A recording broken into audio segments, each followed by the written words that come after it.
어린이 여러분 안녕하세요. 요즘 날씨 너무 춥죠? 오늘 눈도 펑펑 내리더라고요.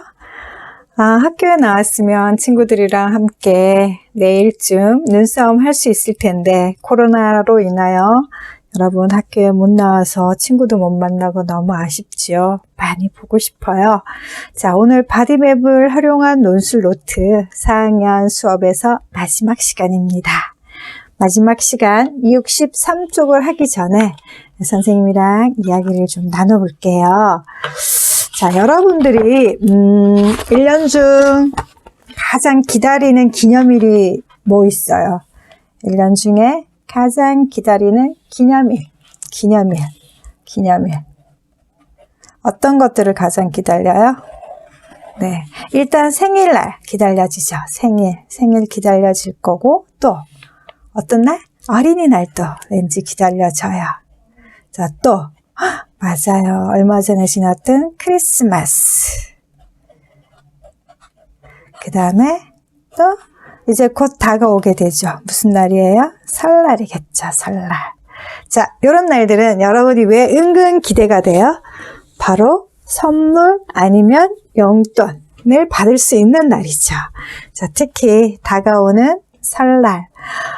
어떡해요. 코로나로 인해서 이 단계가 조정이 되지 않으면 할머니, 할아버지 댁 친척들을 만나지 못할 것 같아요. 여러분 만나야 좋은 거죠. 은근 여러분들이 기대하고 있는 세뱃돈. 자, 이번 설날에는 세뱃돈 못 받게 되면 어떡하지? 자, 여러분 세뱃돈의 유래 알아요? 세뱃돈의 유래. 세뱃돈 유래는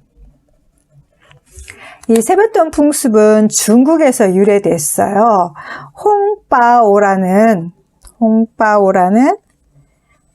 붉은색 봉투에 약간의 돈을 넣어서 나쁜 기운을 쫓고 돈을 많이 벌라는 의미로 주었다고 해요. 우리나라 세뱃돈 문화는 선비 정신의 영향으로 원래 돈보다는 떡이나, 우리나라에서는 이건 중국이죠. 우리나라는 자, 떡이나 과일 이런 걸 주었고 1960년대 60년 후반부터 경제가 발전하면서 돈을 넣어서 주는 문화로 확산됐다고 합니다. 자, 그전에는 우리나라는 떡이나 과일, 그 다음에 60년대부터 경제가 발전하면서 자, 지금처럼 이런 돈을 넣어서 세뱃돈을 주었다고 해요. 자, 여러분, 세뱃돈은 얼마 정도가 적당하다고 생각하나요? 대부분 사람들이 세뱃돈을 줄 때 초등학생, 또 중학생, 고등학생 이렇게 해서 구분을 하죠. 그래서 10,000원, 30,000원, 50,000원이 적당하다라고 주는 사람은 생각하고, 이건 주는 사람의 입장이에요. 선생님처럼, 엄마처럼. 그 다음에 받는 사람, 여러분 입장에는 어때요? 초등학생 10,000원? 네, 한 30,000원 받고 싶고 50,000원 받고 싶고 100,000원도 줬으면 좋겠죠. 30,000원, 50,000원, 100,000원이 적당하다라고 주장하는 사람도 있어요. 자, 선생님 얘기를 한번 해볼게요. 자, 여러분 학교에서는 선생님이 선생님이지만 집안에서는 엄마이기도 하고 또 어느 분의 며느리이기도 하죠. 선생님은 바로 맏며느리예요. 맏며느리.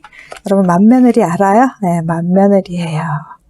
그러면은 일단 명절 설날이 되면 시어머니한테 용돈을 드려요. 이 시어머님이 연세가 많으시니까 세배 용돈을 드리는데 어머님이 쓸 용돈, 또 어머님이 손주들에게 줄 세뱃돈, 이렇게 해서 엄청 많이 챙겨 드리죠.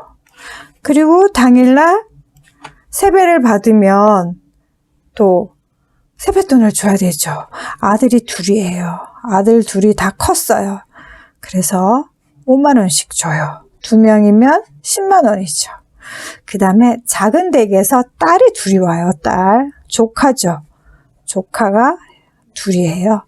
그러면 또 10만 원. 그 다음에 선생님 아들의 고모. 다시 말하면 남편의 여동생이 있어요. 고모. 선생님한테는 아가씨가 되죠. 그 집에는 또 아들이 둘 있어요. 그러면 또 10만 원. 벌써 30만 원에다가 이거 많이 챙겨 드려야 돼요. 50만 원. 80만 원이 돼요. 이게 시댁에서 일어나는 일이에요. 시댁에서. 그러면 선생님도 고향이 있잖아요. 친정을 또 가게 되죠. 친정에는 선생님 형제가 6남매예요. 선생님은 넷째예요. 넷째. 그러면 조카들이 얼마나 많겠어요. 조카들이 엄청 많아요. 그래서 조카들에게는 초등학생은 10,000원, 중학생은 30,000원, 고등학생은 5만 원을 줘요. 이렇게 해서 시댁과 친정을 왔다 갔다 오고 나면 선생님은 뭐가 돼요? 선생님 주머니는 텅텅 비어요. 여러분 부모님도 아마 마찬가지일 거예요. 자, 어떻게 보면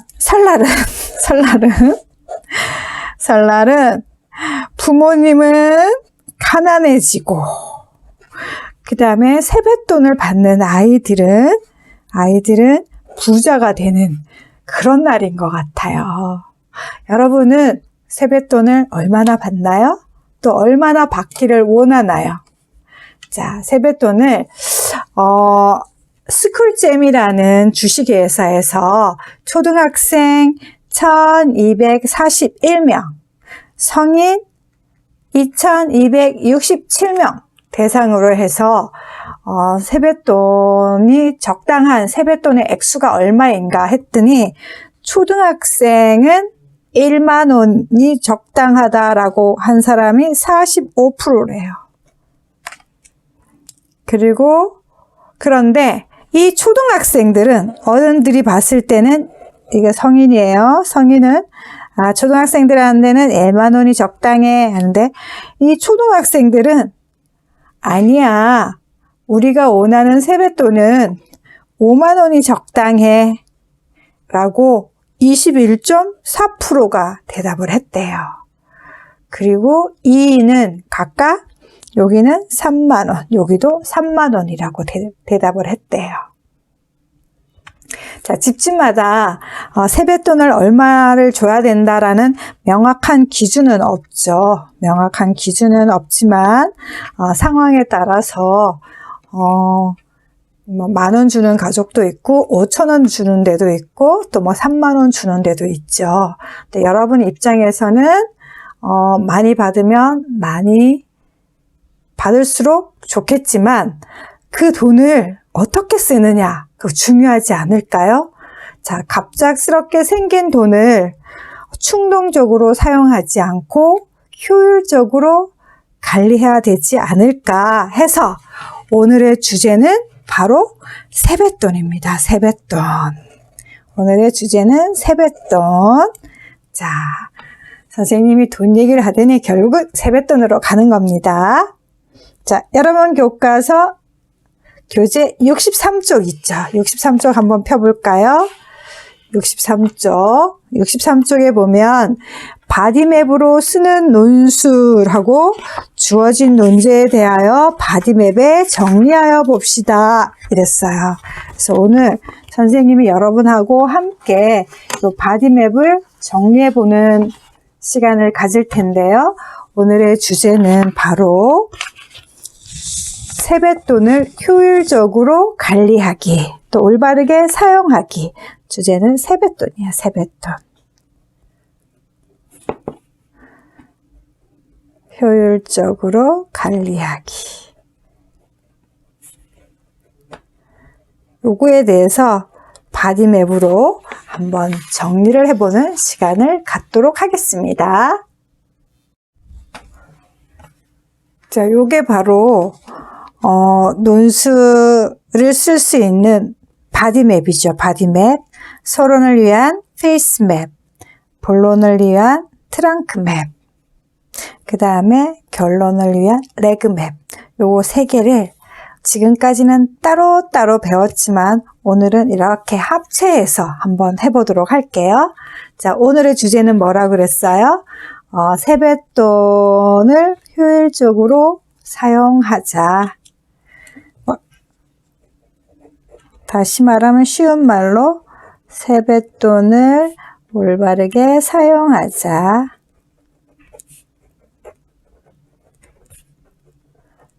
또는 효율적으로, 조금 말이 어렵죠? 효율적으로 사용하자.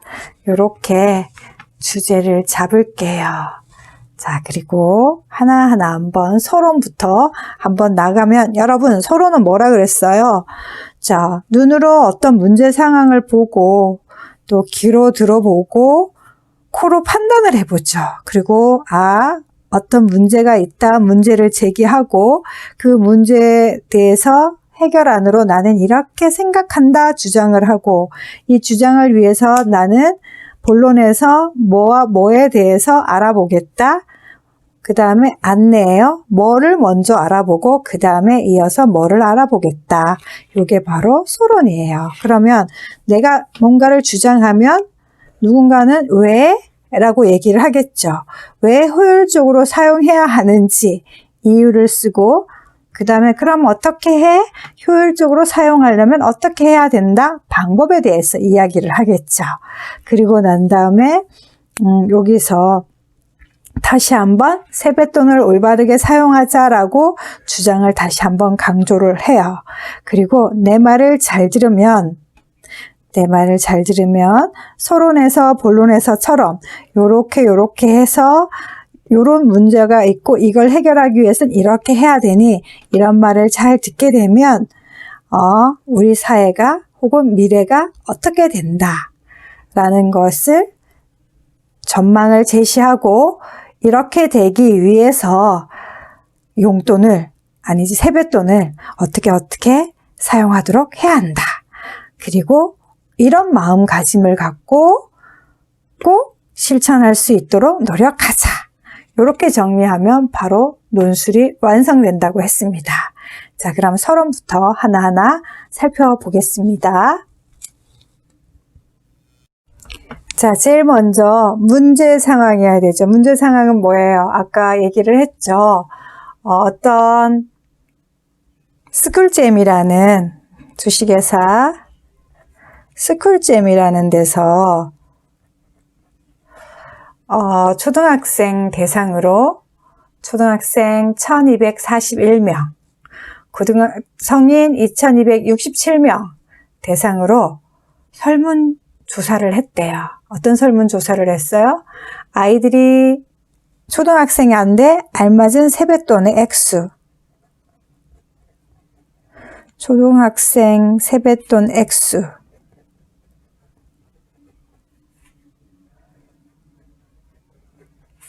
그랬더니 어땠어요? 초등학생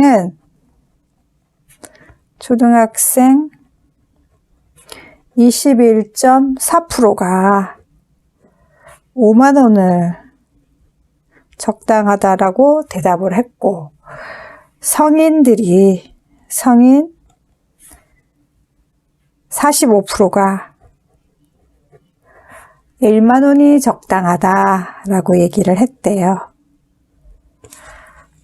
자, 그리고 얘기를 했는데, 어쨌든 간에 이런 돈들이 아까 선생님 얘기를 들었죠. 맹자쌤 얘기를 하면은 우리 부모님들이나 명절이 지나고 나면은, 설날을 지고 나면은 굉장히 주머니가 텅텅 비고 아이들의 주머니는 꽉 차지죠.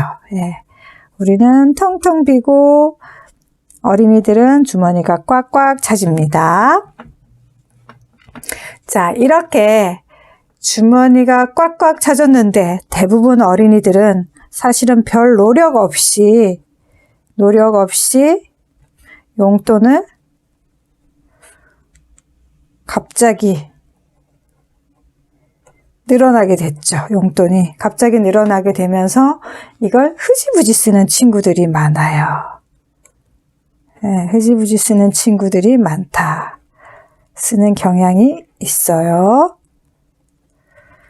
자, 그러면 사실 부모님한테는 그 돈이 엄청난 돈이에요. 주는 사람은 굉장히 주는 사람이 어른들이죠. 어른들은 그 세뱃돈에 대해서 부담을 느끼고, 근데 받은 사람은 대부분 아이들이겠죠. 예. 이거에 대해서 전혀 그냥 함부로 써도 되는 돈으로 느껴요. 마음대로 써도 되는. 쓰게 되죠. 그럼 이거 좀 문제 아닐까요? 예, 여러분들이 좀 알뜰하게 써주기를, 효율적으로 써주기를 엄마나 선생님은 바라고 있어요. 그래서 주장하고 싶어요. 세뱃돈을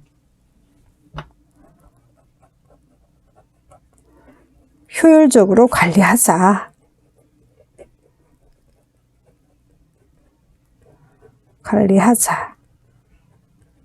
주장을 하고 싶어요. 그래서 먼저 이렇게 그러면은 이제 누군가가 왜 꼭 효율적으로 써야 돼요? 어쩌다 생긴 돈 그냥 우리 편하게 쓰게 놔두세요. 라고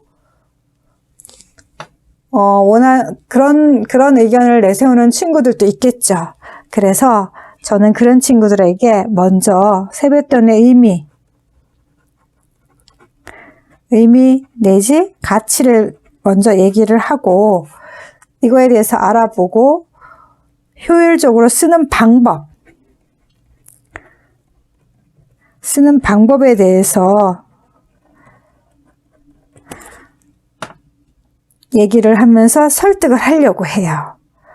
그래서 세뱃돈은 이런 의미가 있고 그러기 때문에 이렇게 써야 합니다. 그래서 쓰는 방법은, 효율적으로 관리하는 방법은 이런 방법들이 있습니다. 라고 본론에서 얘기를 하려고 해요. 그래서 어떻게 보면 본론 안내와 나의 입장은 같아요. 내가 앞으로 본론을 이렇게 전개할 거야 하고 나의 입장을 말하는 거예요. 그래서 본론 안내는 순서를 얘기할 수도 있을 거예요. 그래서 먼저 세뱃돈의 의미와 가치에 대해서 짚어보고 다음으로 세뱃돈을 효율적으로 쓰는 방법에 대해서 알아보자고 얘기할 거예요. 그러면 먼저 여기 트렁크 맵, 먼저 뭘 알아봐야 되겠죠? 세뱃돈의 의미와 가치. 그리고 여기는 세뱃돈을 효율적으로 쓰는 방법.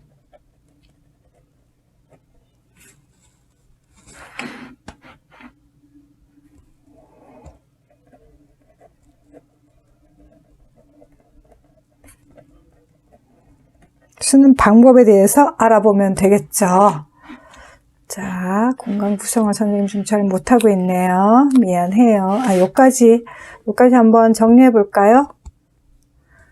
자, 스톱 버튼 누르고, 이왕이면 여러분 생각으로 정리하는 게 좋겠어요. 근데 갑자기 맹자쌤이 뜬금없이 세뱃돈을 얘기를 했기 때문에 나는 여기에 대해서 생각해 본 적이 없어요 하는 친구들은 지금 좀 막히겠죠. 그러면 맹자점 설명을 바탕으로 해서 이걸 보면서 잘 정리하길 바랍니다. 자, 스톱 버튼 누르고 정리하세요. 자, 다 했으면 그 다음에 본론 트렁크 맵으로 한번 올라가 볼게요. 자, 그러면 아까 처음에 맹자쌤이 얘기를 했어요. 세뱃돈의 그 유래를 보면 중국의 유래가 있고 그 다음에 우리나라 유래가 있다라고 얘기를 했어요. 중국의 유래를 정리해서 쓰고, 우리나라는 원래 떡과 과일을 세배로 오면 내준다 그랬죠.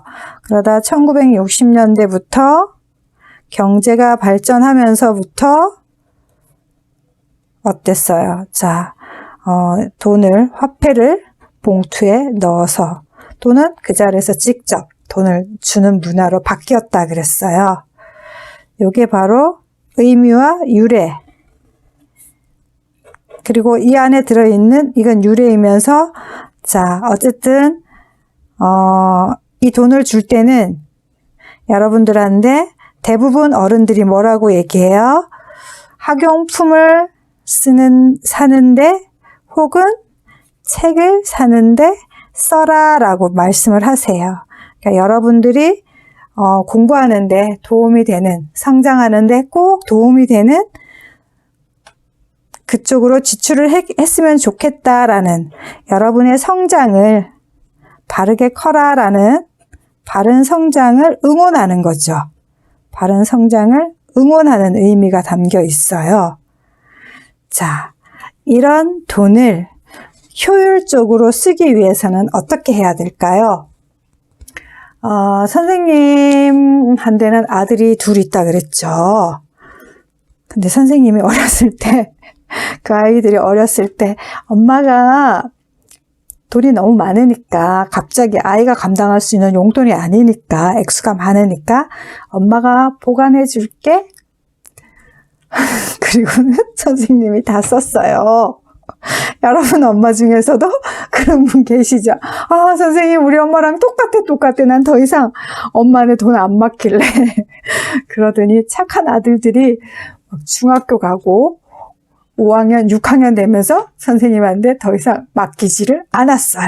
근데 선생님이 잘못한 것 같아요. 효율적으로 사용하게 해주려고 처음엔 엄마한테 맡겨라 해놓고 선생님이 다 써버렸어요. 자, 여러분 부모는 아마 안 그럴 거라고 생각을 해요. 그래서 효율적으로 사용하기 위해서는 일단 부모님한테 맡기는 방법도 있죠. 부모님께 맡기기. 그럼 이 부모님이 이걸 저금, 저축을 해줄 수도 있어요. 그쵸?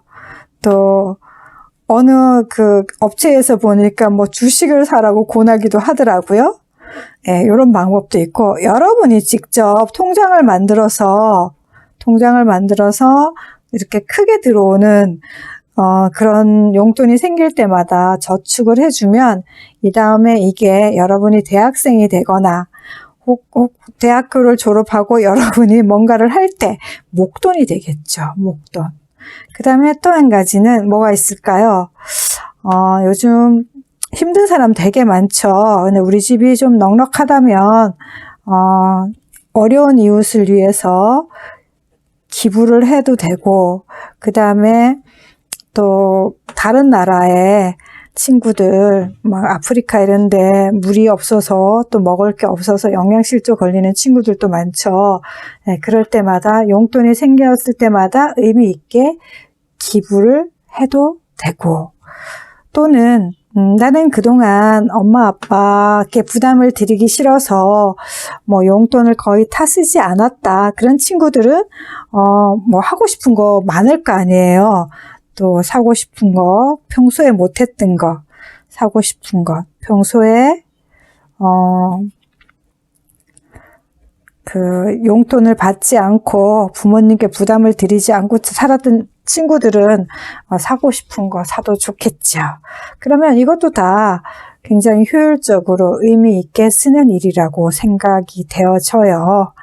자, 그 다음에 이제 배꼽에서 주장재강조. 그러니까 어떻게 하면 될까요? 세뱃돈에 담긴 의미를 생각해서 의미를 기억하고, 자, 주장재강조니까 뭐야? 세뱃돈을 소중하게 쓰도록 하자.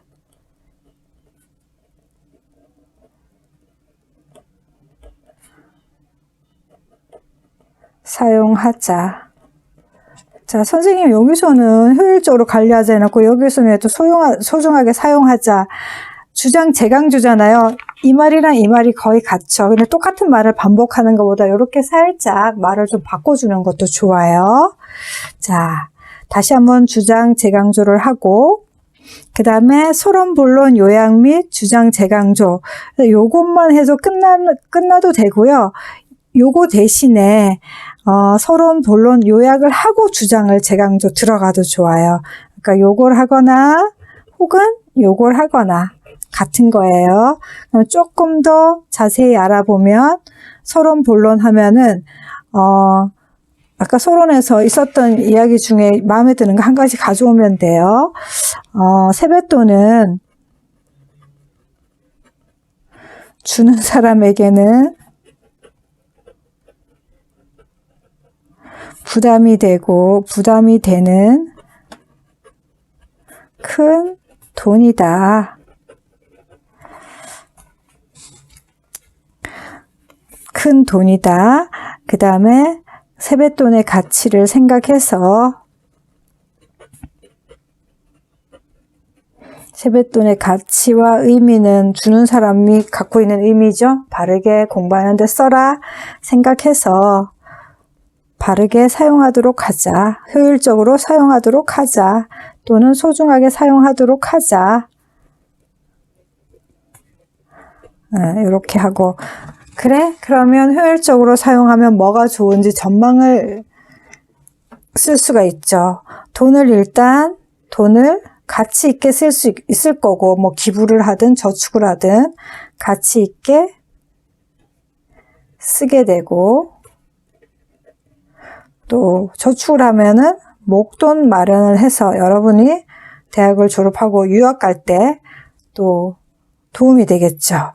그러니까는 미래에 준비하는 게 될 수도 있고 만약에 기부를 하면 이 사회가 좀 따뜻한 사회가 될 것이다. 사회가 될 것이다. 자, 그러면 뭘 실천해야 되느냐?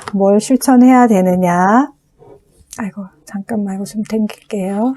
자, 실천해야 될 일은 뭐예요? 그러면 이번에 용돈을 설날 세뱃돈을 받으면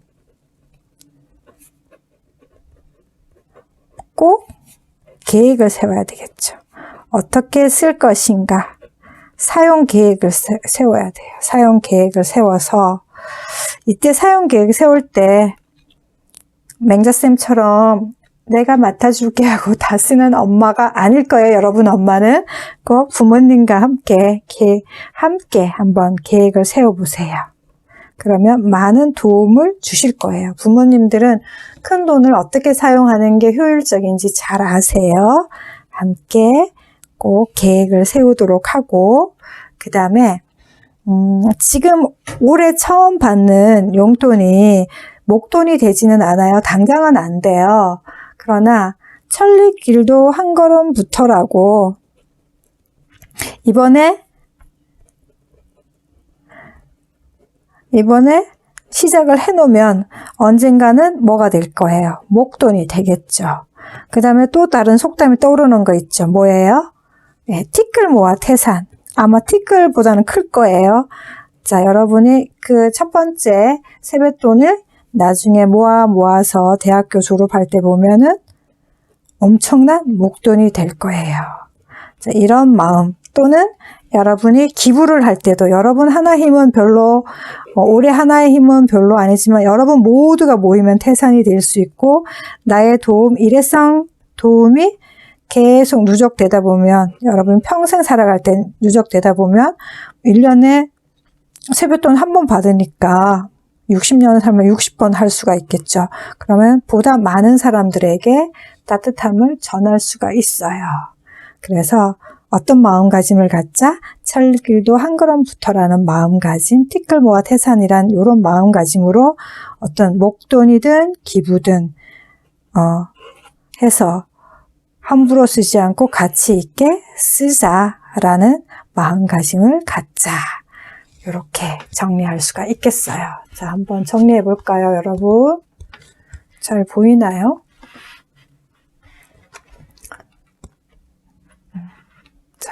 한번 해보세요.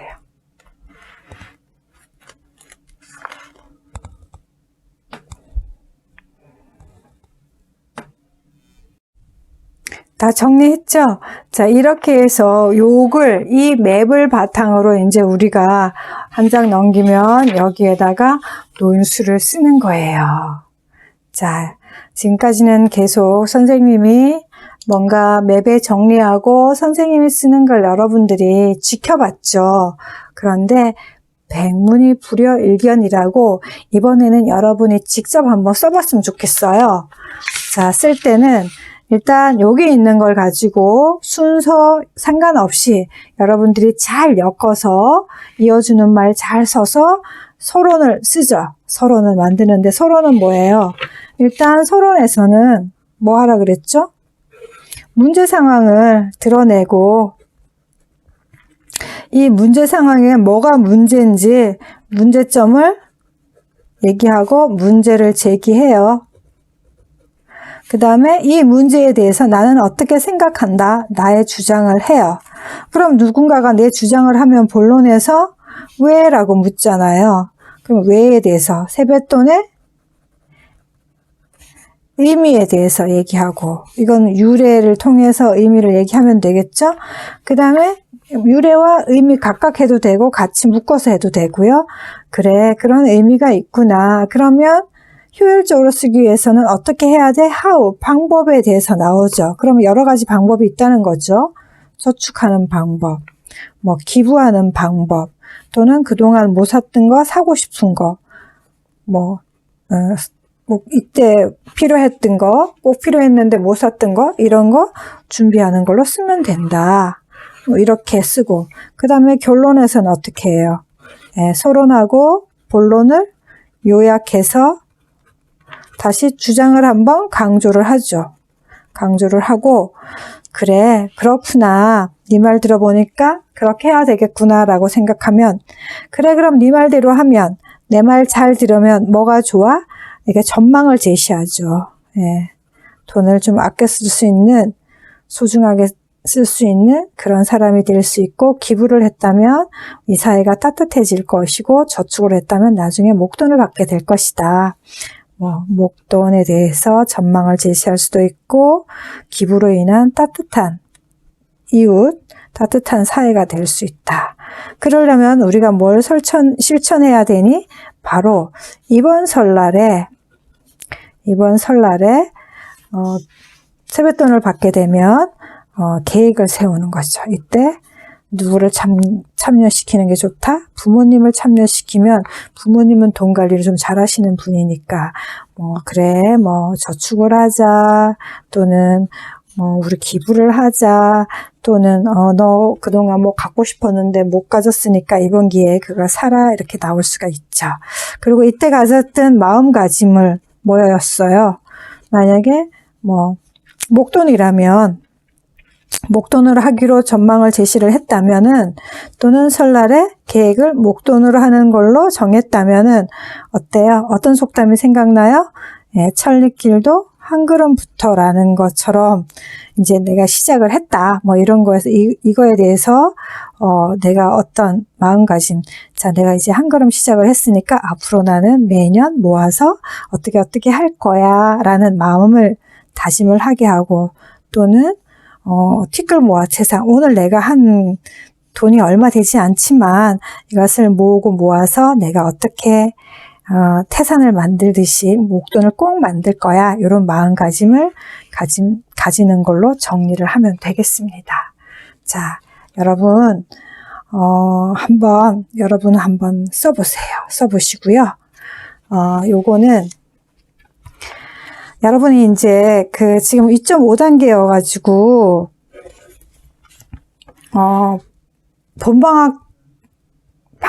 겨울방학 끝나고 겨울방학 때까지 아마도 여러분 얼굴 못 보고 우리가 방학을 하게 되죠.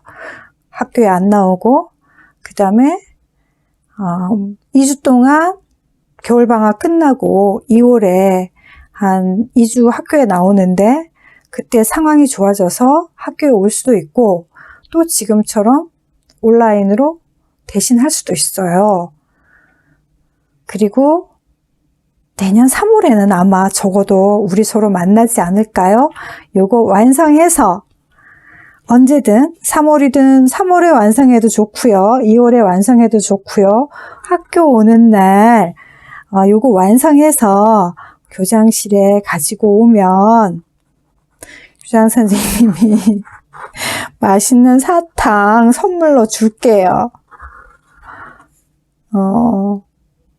꼭 여러분들이 한번 도전해봤으면 좋겠어요. 근데 아마 요거 쓰다 보면 종이가 좀 모자랄 수 있어요. 또 연필로 쓰는 게 싫으면 컴퓨터로 쳐도 돼요. 그래서 이렇게 붙여와도 되거든요. 그래서 여러분이 완성해서 오면 선생님이 맛있는 사탕 가득 쌓아놓고 기다릴게요. 여러분 1년 동안 되게 재미없었죠. 논술. 그런데 논술이 뭐라는 걸 여러분이 알았을 거예요. 다시 한번 정리해 볼게요. 선생님이 여러분한테 원하는 건 4학년 1년 배우고 논술 실력을 쑥 키울 수는 없어요. 왜냐하면 실제 여러분이 써봐야 돼요. 써봐야 하는데 계속 선생님이 설명하고 시범만 보였어요. 근데 여러분 써보지는 않았어요. 그냥 노트 정리하는 정도였죠. 근데 직접 써봐야지만 실력이 올라가요. 그래서 그러면 선생님은 왜 우리한테 안 시키고 계속 설명하고 시범만 했을까? 여러분 4학년 단계에서는 논술이 뭐다. 논술이 무엇이다. 논술은 뭐 서론, 본론, 결론 이렇게 이루어져. 그리고 설득하는 그 글이야. 주장을 하려면 알맞은 근거가 있어야 돼. 그런데 좀 어려울 것 같지만 실제 해봤더니 별거 아니야. 논술 나도 할 수 있어. 교장 선생님이 여러분한테 1년 동안 바라는 바가 이거였어요. 이거. 나 할 수 있어. 별거 아니야. 그리고 논술은 이런 형식으로 이루어졌어. 근거를 잘 대야 돼. 요 정도. 요 정도만 4학년 때 익히고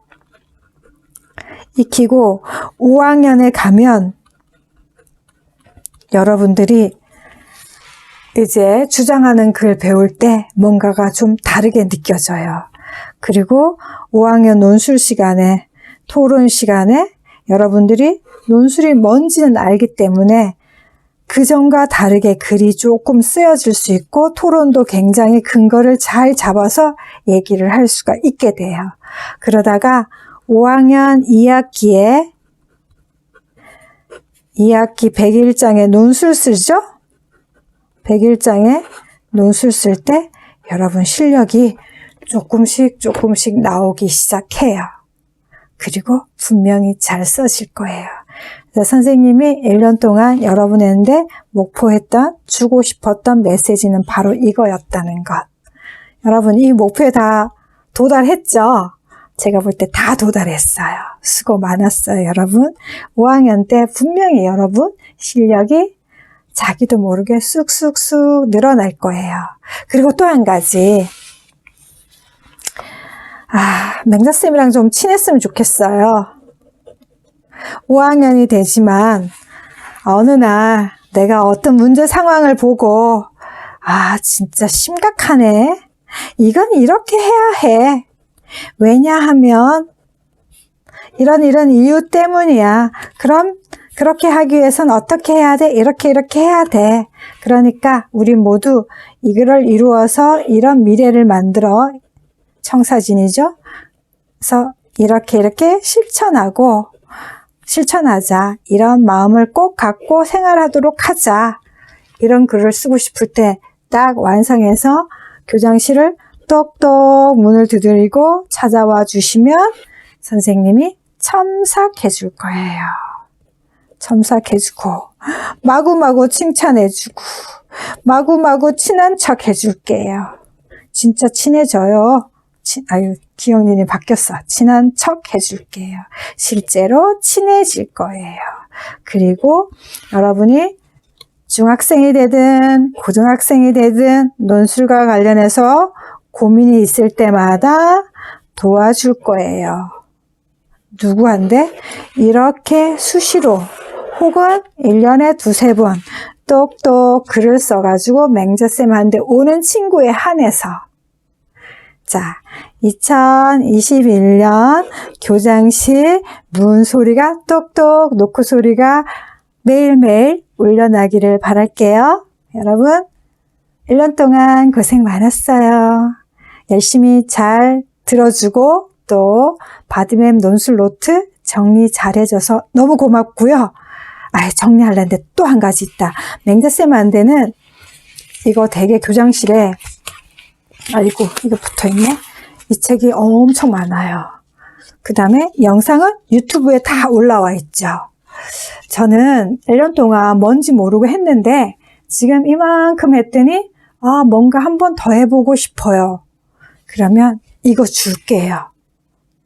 그 다음에 유튜브 보고 정리 자세하게 안 해도 돼요. 듣고 새롭게 한 편 도전해서 완성해서 가지고 온다거나 아니면 이거 다시 한번 자기 언어로 맹자쌤이 쓴 올해는 맹자쌤이 쓴 걸 보고 그대로 정리를 했다면 다시 한번 2021년에는 설명 듣고 나의 언어로 한번 정리를 해보는 거예요. 그래서 이거 한번 도전하고 싶은 친구 또 교장실 똑똑 문드 드리면 이것만 주는 거 아니에요. 사탕도 줄게요. 여러분 똑똑 소리 기대하고 있을게요. 자, 2020학년도 4학년에서 맹자쌤과 함께한 1년 잘 참고 여기까지 도달한 여러분 칭찬하고요. 2021년 여러분들이 수시로 교장실 문 똑똑 두들겨 주기를 기대하겠습니다. 여러분 고맙습니다. 안녕.